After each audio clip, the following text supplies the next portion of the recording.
Have you ever felt like you're being led somewhere without even realizing it?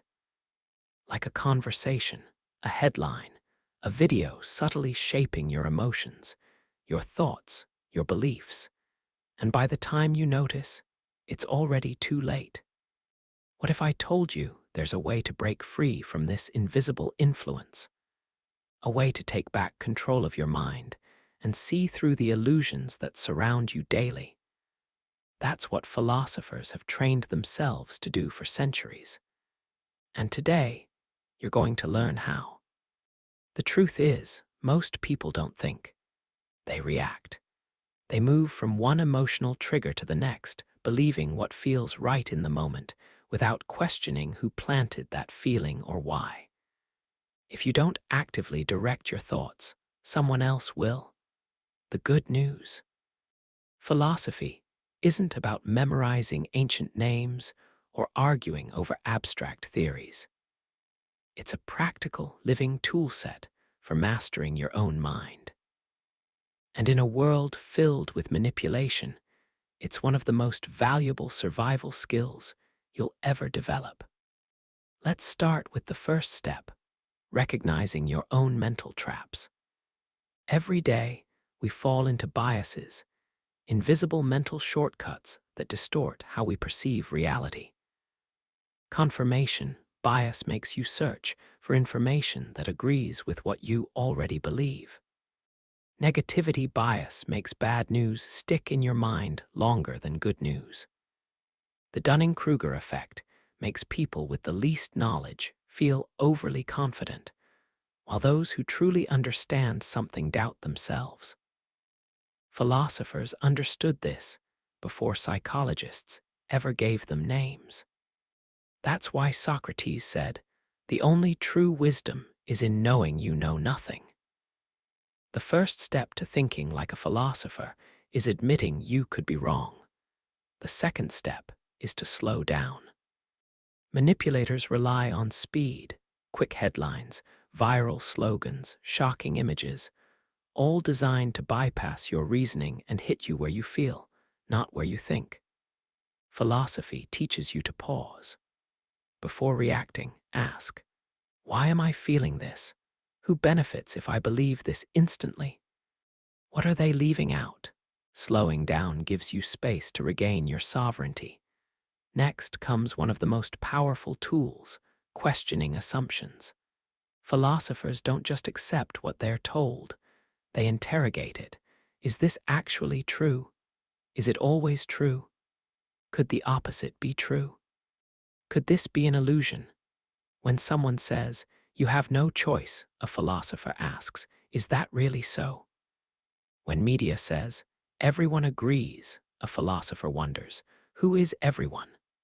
When someone claims, "This is the only way," philosophy replies, "Show me the alternatives." By questioning assumptions, you expose the subtle chains that ideas wrap around your mind. Another essential principle: clarity of language. Manipulators hide behind vague, loaded words. Freedom, justice, truth, progress, good, evil. These words sound powerful but mean nothing until you define them. Philosophy demands definitions. If someone says, "This is wrong," ask them to explain. Wrong according to what? According to whom? Compared to what? You'll find that much of what controls people isn't ideas, it's undefined labels. When you force a definition, you take away a manipulator's most valuable weapon. Then, there's the art of tracing consequences. Philosophers are obsessed with cause and effect. They don't stop at the surface. If someone proposes a new rule, a new belief, a new behavior, philosophers ask, and then what? What happens next? Who wins? Who loses? Manipulators sell you immediate results: pleasure now, safety now, agreement now. Philosophers look at the long tail. They know that today's easy answers often become tomorrow's prison. Also critical: understanding emotional hijacking. Almost every manipulative message works because it triggers an emotional surge, outrage, fear, guilt, pride. When you're in an emotional state, your logical defenses weaken. Philosophers aren't emotionless, but they recognize the state they're in. When something provokes you, learn to name it. I feel angry. I feel afraid. I feel hopeful. Naming the emotion weakens its grip.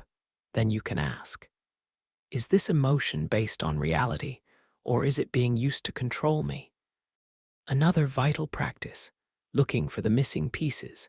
Most persuasive arguments aren't outright lies, they're partial truths. Manipulators highlight what helps their cause and leave out what doesn't. Philosophers constantly ask, what's not being said? What facts are missing? What would the opposition say?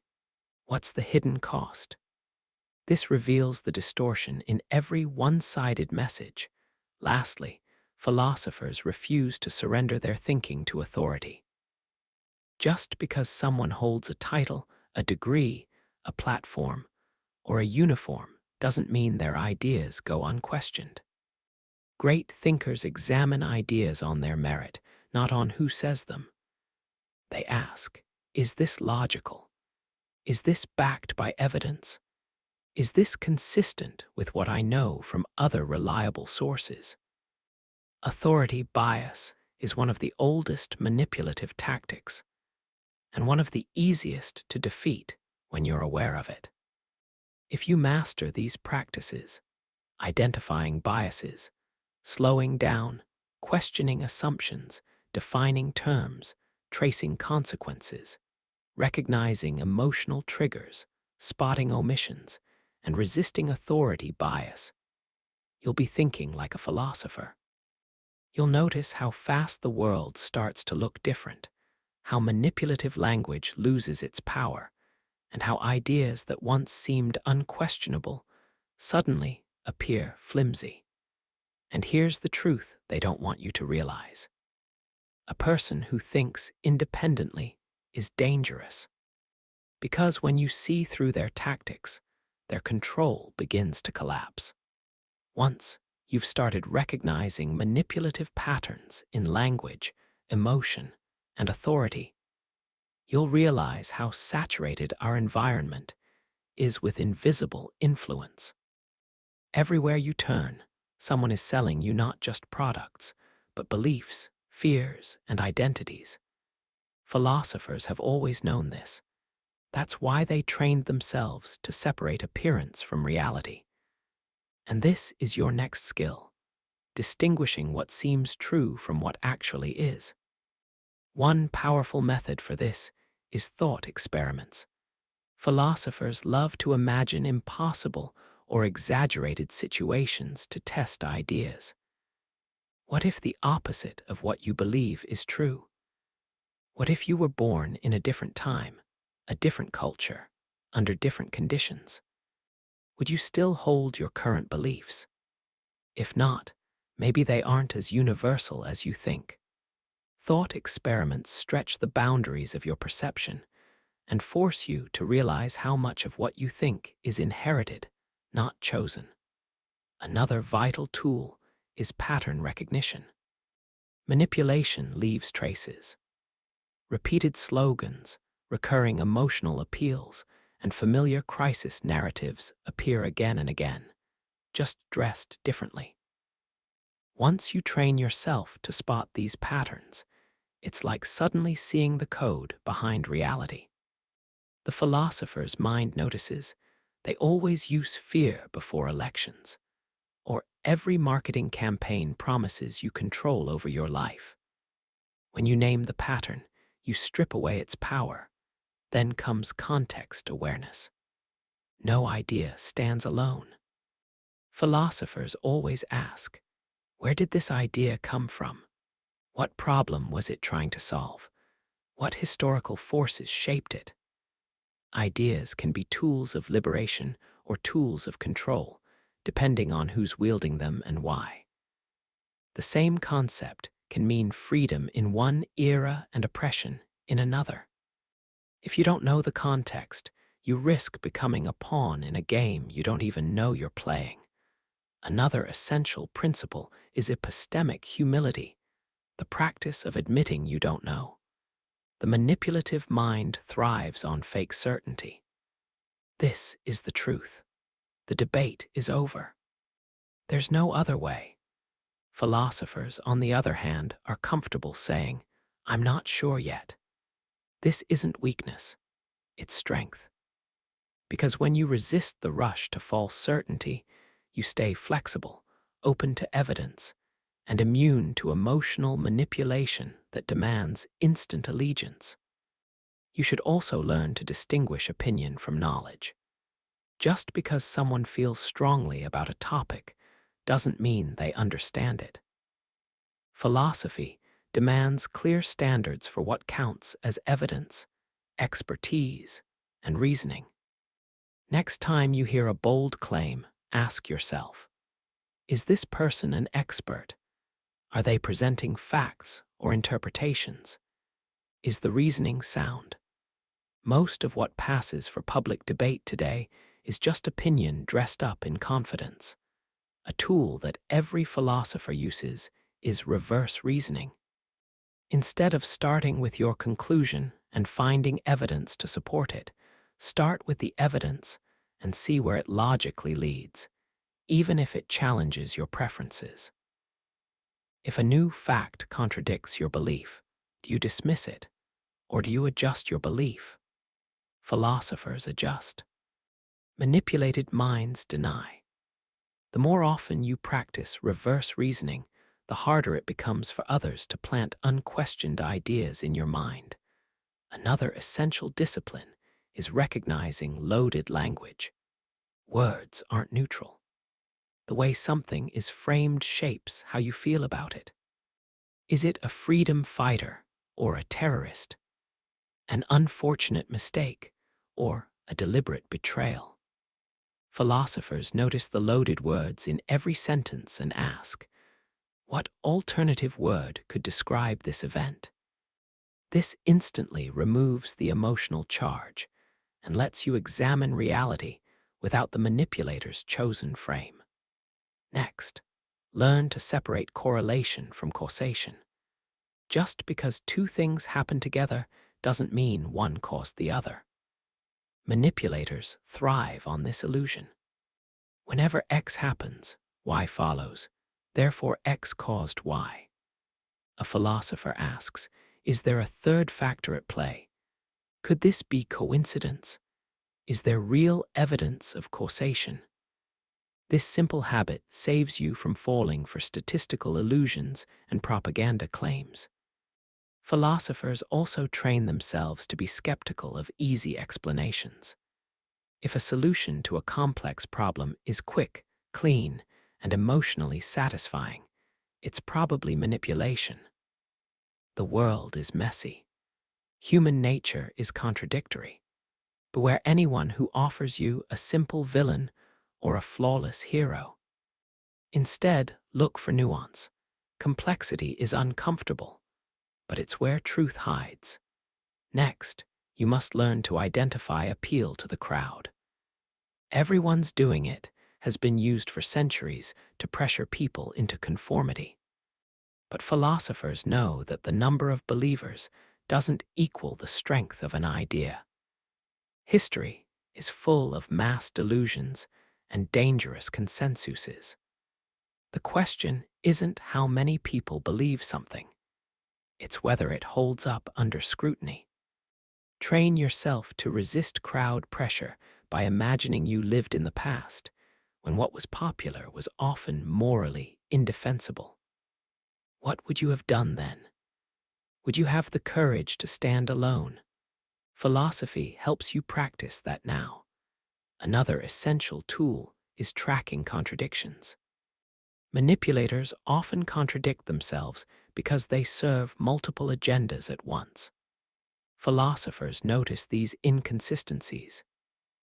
If someone says, we care about freedom while silencing dissent, or we value truth while censoring facts, you have a signal that manipulation is happening. Keep a mental record of contradictions and patterns over time.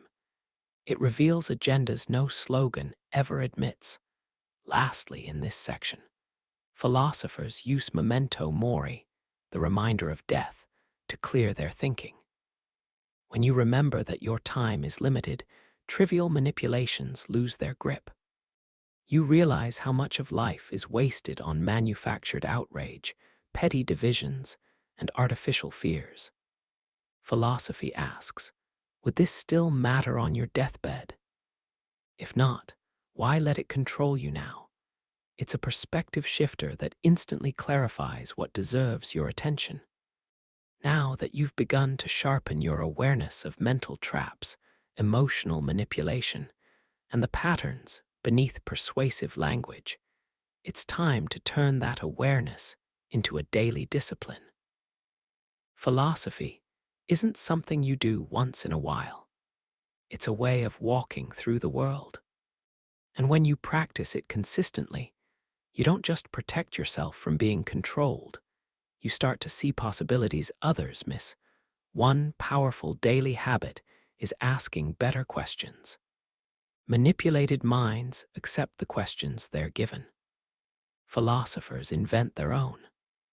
Instead of asking, which side should I take? Ask, why is this even framed as sides? Who benefits from this division? Instead of asking, is this good or bad? Ask, according to whose standards? In what context? Compared to what alternative? The quality of your questions determines the quality of your thinking. And the sharper your questions, the harder it is for others to trap you in their narratives. Another technique is to practice cognitive distancing. When you encounter a headline, a message, or an argument that triggers you, imagine it's happening in a distant time to people you don't know. How would you analyze it then? This distance lets you evaluate claims without your emotions clouding judgment. Philosophers train themselves to step outside their momentary reactions and observe their minds as if from above. From that vantage point, manipulation becomes visible. Next, master the art of philosophical inversion. Whatever you're told, flip it.